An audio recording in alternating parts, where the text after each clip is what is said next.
Pemirsa, Pulau Jawa dikenal merupakan kawasan subur dan tempat paling cocok untuk bertanam padi. Tetapi di balik suburnya Pulau Jawa sebagai penghasil beras sebenarnya memiliki catatan sejarah yang menyedihkan, yaitu pernah sering terjadi kelaparan. Sejarah pernah sering terjadi kelaparan di Pulau Jawa tercatat sejak zaman kolonial Belanda sampai era kemerdekaan Indonesia. Penyebabnya lebih banyak karena bencana alam, kekeringan, banjir, dan serangan hama tikus. Pemirsa, kembali bertemu dengan saya di mana saya kali ini sedang berada di depan sebuah sawah yang indah, di mana sawah merupakan sumber pangan kita.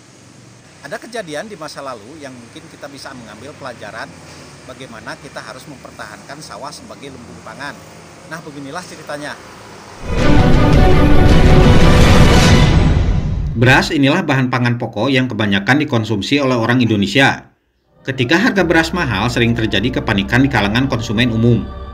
Pada zaman dahulu, Pulau Jawa dikenal dengan ungkapan tongkat menjadi tanaman karena alamnya yang subur. Tetapi siapa sangka bahwa kejadian kelaparan besar pernah sering melanda Pulau Jawa karena produksi padi mengalami gangguan parah. Kondisi kelaparan di Pulau Jawa mulai mencuat ke dunia pada tahun 1883. Ketika itu kabar kelaparan di Pulau Jawa sampai ke London, Inggris.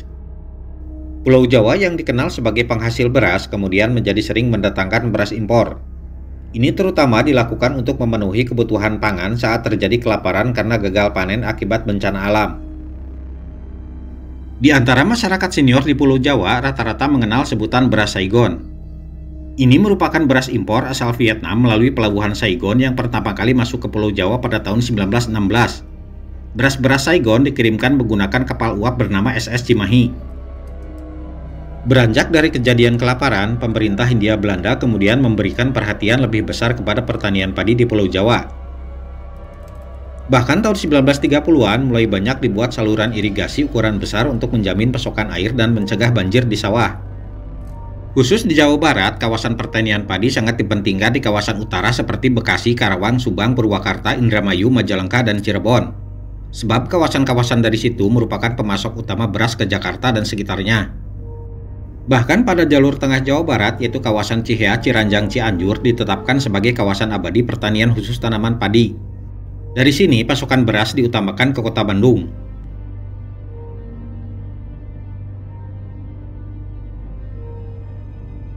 Ketika Perang Dunia II pendudukan Jepang antara tahun 1944 sampai 1945 di Pulau Jawa terjadi kelaparan yang besar. Sebab hasil panen padi harus disetorkan kepada pasukan Jepang untuk keperluan perang. Bahkan banyak orang tinggal menggunakan pakaian dari karung serta makan gaplek. Pada tahun 1946, ketika Republik Indonesia baru saja berdiri setahun lebih, sudah merebak banyak kejadian spekulan memborong stok beras Cianjur dalam jumlah besar. Akibatnya harga beras menjadi naik terus-menerus di mana kondisinya sedang kemarau panjang. Bahkan ketika tahun 1946 dan 1947 ketika zaman perang, komoditas beras menjadi bahan rebutan. Ketika bulan Ramadan pada 21 Juli 1947, pasukan Belanda melakukan agresi militer. Salah satu sasaran utama adalah kawasan pertanian padi di Karawang agar dapat dikuasai untuk dipasok kepada para penduduk Jakarta. Ketika itu bisnis beras sedang dikuasai oleh para pedagang Cina. Ketika itu, tanaman padi dan cadangan beras menjadi unsur sangat penting ketika zaman perang. Nah, inilah tampak pasukan Belanda menggunakan pembagian beras dan pakaian sebagai upaya menarik simpati orang-orang pribumi. Sedangkan pihak Indonesia banyak melakukan pembumihangusan sejumlah bangunan bahkan cadangan beras agar tidak jatuh ke tangan pihak Belanda. Pada tahun 1948, ketika Jawa Barat masih bernama Negara Pasundan, pembangunan usaha pertanian sukses dilakukan. Bahkan sekolah pertanian menjadi salah satu penggerak pembangunan produksi padi untuk kebutuhan pangan. Pada tahun 1950-an, pertanian di Jawa Barat juga menjadi perintis mekanisasi pertanian melalui penggunaan traktor. Pemirsa, pada tahun 1950-an pula, pemandangan sawah di Jawa Barat menjadi bahan lukisan menarik bagi orang-orang Eropa. Kehidupan petani, sawah, sungai, dan gunung menjadi pemandangan indah yang sangat diminati. Namun pada tahun 1955, 1956, 1963, 1964, 1965, dan 1972 di Pulau Jawa beberapa kali terjadi kelaparan yang besar. Bencana banjir dan kekeringan serta hama tikus menjadi penyebab utama kegagalan panen tanaman padi.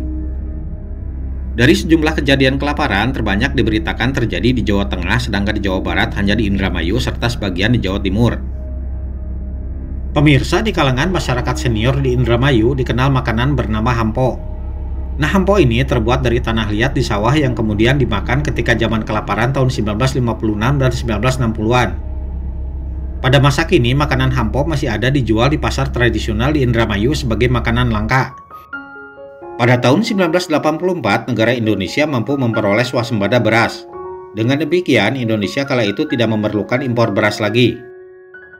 Namun pada tahun 1991, kejadian kelaparan besar kembali terjadi di Jawa Tengah.